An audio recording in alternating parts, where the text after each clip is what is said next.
Halo Basti, kembali lagi bersama aku Ara Ferdian dan narasumber kita Kak Firda, halo. Nah, hari ini kita mau bahas tentang restoran yang pakai penglaris. Kak Firda, emang bener ya ada restoran yang pakai penglaris gitu? Ada dari sebagian restoran ternama malah. Oh gitu? Iya, banyak juga yang pakai penglaris, tapi ada juga yang memang mereka natural laris dagangannya. Nah kalau untuk bentuknya tuh apa sih Kak, kalau yang aku pernah denger ya? Jadi ada katanya ada tempat makan yang rame, emang terkenal juga. Terus dia tuh pakai di kualinya tuh ada kuntilanak yang berdiri, terus dia tuh kayak liurnya tuh jatuh ke kuali itu gitu, ke makanan yang mau dihidangkan itu. Iya, itu benar ya Kak? Iya, banyak juga yang restoran-restoran pakai penglaris. Itu biasanya nggak semuanya ditaruh di yang kamu ceritain tadi, di atas pancinya, air liurnya netes. Ada sebagian yang seperti itu, tapi dari banyaknya yang aku lihat sendiri, yang aku alami sendiri, ada juga yang penglarisnya itu ditaruh di bagian tempat-tempat tertentu dari restoran yang pakai penglaris itu. Kayak misalnya bagian dapur, atau mungkin ada ruangan khususnya juga, ruangan tertentu yang memang hanya ownernya si restoran yang boleh masuk gitu. Jadi nggak semuanya ada di depan tampilannya gitu, di atas panci dengan air liur yang menetes, nggak semua seperti itu gitu. Nah, bentukannya tuh apa Kak? Kalau apa kuntilanak atau apa gitu ya? Kalau untuk bentukan secara fisik macem-macem ya. Ada yang pocong, itu juga ada kuntilanak yang masih bentukan normal yang banyak orang juga mungkin sering lihat, pocong, kuntilanak, atau mungkin tuyul. Mungkin lebih tepatnya bukan tuyul ya, karena kan orang taunya tuyul itu pencuri uang. Oh iya. Pencuri uang dengan bentukan kecil, kerdil gitu kan. Tapi nggak semua tuyul itu nyuri uang. Justru juga ada sebagian yang dipakai dengan praktek-praktek dukun itu untuk penarik atau penglaris dari restoran tersebut gitu. Bentukannya macam-macam. Kayak misalnya dari yang pernah aku temuin ya. Dari yang pernah aku temuin itu kayak misalnya pocong. Dan itu nggak ditempatin di bagian depan restorannya. Karena dari restoran itu kan biasanya suka ada kayak bagian depan untuk buat makanan, terus tempat duduk untuk yang menikmati makanannya kan. Bagian dapur biasanya itu paling tertutup, apalagi untuk tempat bagian cuci piring. Ya, atau mungkin ada ruangan khusus lainnya juga. Tapi yang sering aku temui itu di bagian dapur, lebih tepatnya di bagian untuk cuci piring. Itu yang aku alamin sendiri di tempat makan yang pernah aku kunjungin, yang memang pakai penglaris. Aku lihat di situ dia menggunakan penglaris dalam bentuk pocong. Jadi adanya pocong itu aku tahu pas aku mau numpang ke toilet. Jadi antara toilet sama bagian dapur terus berbatasan sama tempat cuci piring itu kan nggak terlalu jauh. Jadi aku ngeliat di situ. Di saat sebagian pegawainya lagi ngangkatin piring yang kotor, bekas pelanggan pada makan mungkin ya. Si pocongnya itu lagi ngejilatin cucian bekas piringnya itu. Gitu. Jadi disitulah mungkin resep kenapa dia bisa laris dan makanannya bisa enak dengan rasa yang berbeda gitu. Oke. Tapi kalau yang paling serem yang pernah Kak Firda lihat, pasti kan selama hidup udah banyak banget dong tempat makan. Yang paling serem tuh apa bentukannya? Kalau buat aku pribadi yang paling bikin bulu merinding itu yang bentukannya kerdil dengan tangan yang di luar ukuran normalnya manusia. Dia panjang banget tangannya, tapi badannya kerdil. Dia botak, terus giginya tuh bercaling, sama dia tuh ngeluarin air liur terus di piring yang kita makan. Berarti dia muter gitu atau banyak tuyulnya? Banyak. Nah, itu tuyul. Banyak. Aku nyebutnya tuyul. Dan itu banyak di setiap meja. Bukan cuma di meja aku, dan enggak dia berkeliling, tapi tuyul yang aku lihat itu setiap ada pelanggan yang makanannya jadi dia ada. Gitu. Dan di saat kita makan, air liurnya itu yang netes. Itu yang bikin makanan jadi terasa berbeda, lebih enak. Tapi kan kita makan kadang berempat, berberapa gitu. Itu dia muter di satu meja kah atau per orang? Per orang. Yang aku alamin per orang. Banyak Jadi dong. satu piring itu satu tuyul. Iya, banyak. Gitu. Dan kalau untuk makanannya sendiri, biasanya kan kalau kita makan itu kan mengutamakan berdoa dulu ya. Dan itu kalau untuk orang yang peka, biasanya untuk perasa makanan yang udah dihidangkan, kalau dia pakai penglaris, di saat kita udah baca doa, makanannya itu akan sedikit berbeda rasanya. Kalau aku pribadi kayak ngerasa setelah berdoa itu makanan itu jadi agak hambar. Gitu. Dan yang berbau daging itu jadi agak sedikit bau gitu. Dan kadang kalau kayak gitu tuh aku malah jadi nggak sreg untuk makan. Gitu. Nah, terus ciri-cirinya apa sih Kak? Kan ada yang bilang kayak kalau dimakan di tempat enak, pas dibawa pulang tiba-tiba nggak enak. Itu apa emang salah satu cirinya atau gimana? Ya, itu bisa jadi salah satu ciri restoran yang pakai penglaris. Ciri-ciri yang lainnya juga nggak semuanya sih ya, tapi itu bisa dipastiin kalau restoran pakai penglaris itu seperti itu. Jadi selain makanan, kalau makan di tempat itu lebih nikmat, setelah dibungkus dibawa pulang makanannya jadi beda rasanya. Itu udah bisa dipastiin pakai penglaris. Terus kayak tampilan dari restorannya juga, tempat makannya juga, yang tadi aku bilang ada ruangan atau tempat khusus yang nggak boleh dimasukin sama orang lain kecuali bosnya atau ownernya si restoran. Atau mungkin bisa juga dia pakai kayak jimat, mungkin bisa dibilang kayak bungkusan kain, itu entah ditaruhnya di mana ya, hanya dia yang tahu. Dan contohnya kayak centong atau tutup panci dari sekitaran makanannya itu yang boleh megang hanya si bosnya yang punya restoran.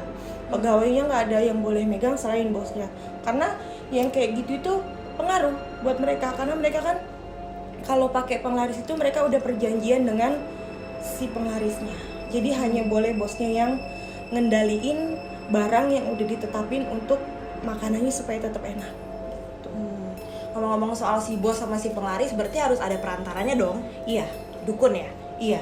Dan itu dia udah pasti. Apa itu? Dia tuh ada ininya nggak sih, timbal baliknya? Kalau timbal balik itu pasti ada antara si peminta dengan dukun dan si penglarisnya. Tapi kalau untuk seperti perjanjian yang aku tahu, perjanjiannya ini diawali antara dukun dengan penglarisnya dulu. Jadi si penglarisnya ini diibaratkan, aku mau minta ini untuk kerjaanku. Ibaratnya dia kan bekerja untuk si yang punya restoran. Dan si dukun ini perantaranya, kamu mau minta apa dari hasil kerja kamu, kan? Jadi si penglarisnya ini buat perjanjian dulu sama dukun. Nanti dukunnya menyampaikan ke yang minta, dan yang minta ini menyanggupi atau tidak gitu. Kalau dia menyanggupi, perjanjian itu dilanjutkan dengan akad, biasanya gitu. Antara dukun, penglaris dengan si peminta. Dan biasanya kalau udah deal, udah disanggupin, apa yang diminta dan yang udah di-deal sama si penglaris ini harus selalu diturutin. Karena kalau enggak, nanti biasanya ada aja malapetaka yang nimpa si peminta, Si yang punya bisnis tadi. ini? Iya, yang punya bisnis tadi. Gitu. Kak Firda pernah nggak sih kayak nemuin restoran, kan banyak yang ramai di Jakarta, banyak juga yang terkenal. Pernah nggak sih kayak Kak Firda tuh nggak nyangka gitu, oh ternyata tempat makan ini tuh pakai gitu? Pernah banget dan banyak juga restoran yang kayak gitu. Dan nggak jarang malah yang aku temuin secara pribadi, restoran yang memakai penglaris itu restoran yang udah punya cukup nama dan banyak cabangnya. Tapi nggak semua ya, nggak semua restoran Jakarta? yang di Jakarta. Di luar Jakarta pun beberapa aku pernah ngalamin sendiri yang kayak gitu. Tapi nggak semua restoran seperti itu. Memang pada dasarnya masakannya enak, rezekinya pun bagus, jadi ramai gitu kan restorannya. Tapi memang juga ada orang yang melakukan perjanjian dengan penglaris seperti itu biar dagangannya rame, restorannya nggak pernah sepi gitu. Jadi makanannya juga terasa nikmat, walaupun mungkin untuk yang peka biasa aja, makanannya biasa aja gitu. Cuma karena dia pakai penglaris itu, jadi kan kayak rasa penasaran, kayaknya enak deh, ketarik Ngelihatnya aja, ngelihat tempatnya aja ini ya. Ngelihat tempatnya aja kayaknya udah wah kayaknya enak deh, terus tempatnya juga kayaknya asik deh gitu. Padahal kalau kita perhatiin untuk yang ngalamin sendiri kayak aku ya, tempat-tempat atau restoran atau rumah makan yang pakai penglaris itu paling bisa ciri khasnya itu dilihat dengan kasat mata ataupun dengan mata biasa, itu tempatnya jorok, Gelap, jorok. Kelihatan jorok aja, tapi nggak semua tempat jorok itu udah pasti pakai penglaris ya. Tapi buat aku pribadi yang ngalamin itu, rata-rata tempat yang aku datengin dan dia pakai penglaris itu tempatnya tuh agak kotor. Even yang tempat makan yang Kak Firda bilang udah terkenal itu? Iya. Kotor dalam artian dilihat dari depan tuh udah kelihatan kumuh atau jorok segala, enggak. Bisa di bagian dapurnya, bisa di bagian tempat cuci piringnya tadi yang seperti aku bilang, aku ngelihat ada di situ tuh penglarisnya gitu. Jadi depannya tuh bersih gitu, cuman kan bagian belakangnya karena tertutup, karena kan banyak restoran besar bagian dapurnya tuh benar-benar pribadi ya. Nggak semua pelanggan bisa masuk ke situ gitu, nggak sembarangan. Cuman nggak semua juga restoran yang seperti itu pakai penglaris, nggak semua. Terus kan Kak Firda ini emang bisa ngelihat yang kayak gitu ya. Cara ngebedain kalau misalnya di suatu tempat makan ada kita bilang kuntilanak lah ya. Cara ngebedain itu emang penunggu di situ sama itu penglaris, Kak Firda bisa nggak sih ngeliatnya gimana? Kalau untuk ngebedainnya, aku pribadi sampai sekarang masih kurang paham. Tapi kalau untuk di saat aku makan di tempat yang ada penglarisnya, aku lebih dulu untuk aku berdoa untuk diri aku. Jadi kalaupun memang dia pakai penglaris, makanan yang aku makan itu sudah didoakan dulu lah dengan akunya, walaupun rasanya itu bakal jauh beda dengan makanan yang sebelumnya aku nggak doa gitu. Karena kan biar bagaimanapun kepercayaan dari aku sendiri, mau makan, mau melakukan apapun diawali dengan doa gitu kan. Jadi ya gimana ya, perut lapar kan mendesak dengan restoran yang keadaannya pakai penglaris kayak gitu, kita harus bisa membentengi diri sendiri juga dengan doa gitu aja sih. Iya, soalnya susah kan Kak Firda bisa ngeliat. Jadi kayak di setiap tempat makan pasti ada dong. Iya, ada. Ada yang memang mungkin dia pakai penglaris, ada yang mungkin memang dia ada di situ sejak lama gitu. Oke. Tapi biasanya aku untuk ngebedain itu penglaris atau bukan, itu kan dari yang tadi aku ceritain, kayak misalnya penglarisnya naik nih ke atas meja, dia air liurnya netes. Tapi kalau yang memang dia cuma penunggu di situ, dia cuma diem aja. Yang aku lihat seperti itu. Enggak, dia nggak ngapa-ngapain, dia cuma diem aja. Gitu. Enggak yang netesin air liur kah? Enggak yang melakukan aktivitas yang aneh-aneh, enggak. Dia cuma berdiri aja di satu tempat dan nggak ngapa-ngapain gitu.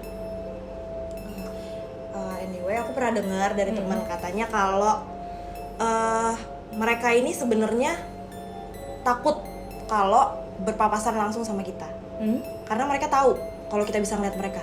Iya nggak sih? Lebih bukan ketakut ya, mungkin kayak kalau kita berpapasan muka sama muka tuh kayak kaget, kok kamu bisa ngeliat aku gitu. Jadi mereka tuh tahu kalau misalkan ini orang yang ini tuh bisa ngeliat. Iya. Dia itu bisa tahu ada orang yang bisa ngelihat dia, tapi biasanya kayak orang seperti aku nih bisa melihat mereka.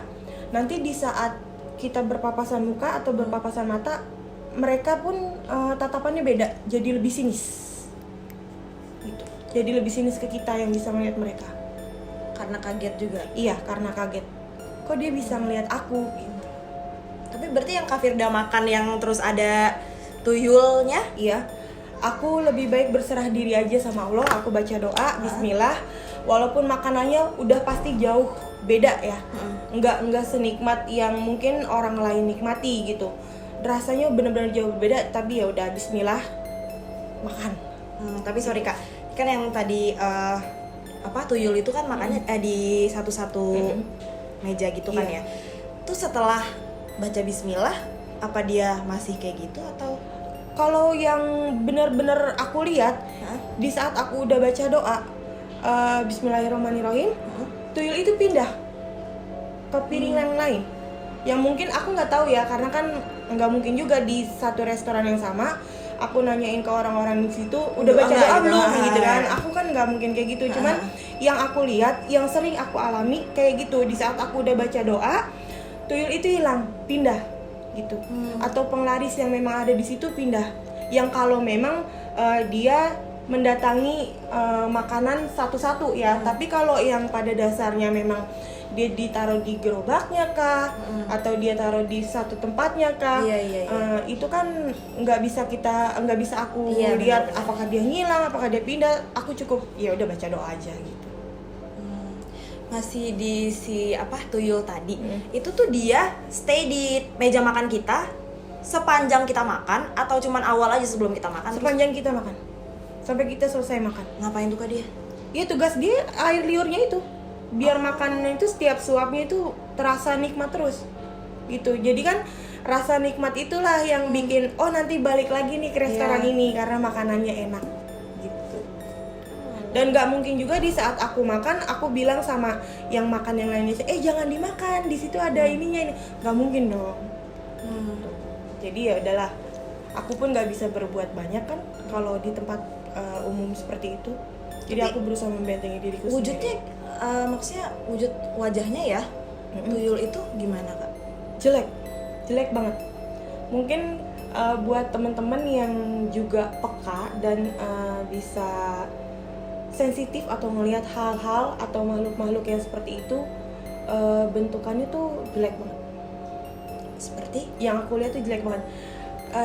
Kalau untuk diibaratkan ya, mungkin bisa jadi kayak alien ya, jelek banget. Yang aku lihat tuh kayak kupingnya panjang dengan dia bertaring, badan kerdil gitu kan. Dan dia itu, yang aku lihat itu dia tuh benar-benar kayak di setiap badannya tuh basah, kayak lembab gitu. Selain air liur yang netes itu, badannya itu lembab, basah.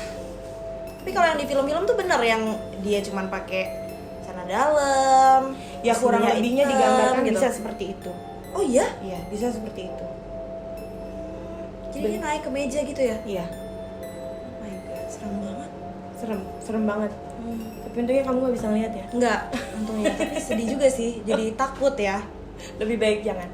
Karena kalau untuk orang yang sesensitif itu, ngelihat makhluk-makhluk seperti itu tuh ada rasa sakit juga di mata tersendiri. Apalagi kalau misalnya yang peka ini, yang sensitif ini dalam keadaan mungkin badan lagi drop atau capek. Itu benar-benar capek banget. Karena hal-hal yang kayak gitu kan menyerap energi dalam badan kita. Gitu. Tadi kan yang Kak Firda bilang kalau setelah Kak Firda baca bismillah tuh rasanya jadi terasa hambar gitu ya. Nah, kalau buat orang-orang kayak aku atau kayak basti-basti yang lain yang nggak punya kemampuan kayak Kak Firda, apakah setelah kita baca bismillah tuh kita ngerasa hambar juga atau? Kalau orang yang biasa aja, terus dia baca doa di saat makan di tempat makan yang ada penglarisnya itu, kalau dia sedikit memperhatikan pasti ada rasa yang berbeda, gitu. Pasti ada rasa yang berbeda, walaupun mungkin nggak semuanya ngerasain itu ya. Ada yang tetap biasa aja, enak kok, nikmat kok, mantep lah gitu. Pusing ya nggak sih? Aku pernah makan sama sekeluarga gitu di tempat makan. Emang rame banget, tapi setelah balik dari situ tuh kita sekeluarga bener-bener di dalam mobil tuh pusing semua kayak. Oh gitu. Ini kenapa ya? Kita sempat mikir apa ada yang haram yang dimasukin ke sini atau apa, ya nggak sih? Bisa nggak gitu jadi? Bisa jadi efeknya setelah keluar dari restoran itu malah bisa jadi seperti itu. Karena kan sebelumnya pasti udah baca doa dulu kan, ya. Jadi efeknya setelahnya. Karena setiap nggak setiap sih, cuman yang aku rasain, yang aku alamin, aku juga pernah makan berdua sama adik aku, dan aku bilang untuk baca doa dulu, entah mungkin dia nggak dengar atau lupa atau mungkin sengaja. Pas kita selesai makan, kita pulang ke rumah, aku baik-baik aja, tapi dia tuh ngerasa kayak mual, pengen muntah gitu. Dan di saat itu juga aku bilang, kan tadi udah dibilang untuk baca doa terlebih dahulu gitu kan, karena di situ aku ngeliat sendiri kayak makanannya tuh benar-benar nggak wajar gitu. That's why Basti, itu dia kenapa kita penting banget buat baca doa dulu sebelum makan. Kak Firda, gimana, ada nggak sih pesan-pesan buat para Basti mengenai hal ini? Ya, buat teman-teman di rumah, dari apa yang aku ceritain ini berdasarkan pengalaman pribadi aku. Jadi intinya nggak semua restoran yang ramai itu pasti pakai penglaris, itu nggak semua. ada yang memang benar-benar pure restoran atau tempat makan itu yang memang dagangan mereka enak. Jadi ramai gitu kan, banyak orang yang berdatangan karena makanannya benar-benar enak tanpa penglaris. Jadi intinya mau makan dimanapun atau mau melakukan kegiatan apapun tetap diawali dengan doa. Firda, makasih banyak udah datang lagi ke sini buat jadi narasumber. Semoga dalam kesempatan kita bisa ketemu lagi. Oke, Basti, segitu aja pembahasan dari kita hari ini. Terima kasih banyak udah nonton video kali ini. Jangan lupa untuk like, comment, subscribe, dan turn on post notification biar kalian dapat notifikasi setiap kita upload video baru. See you on another episodes of Horror Gasih. Bye!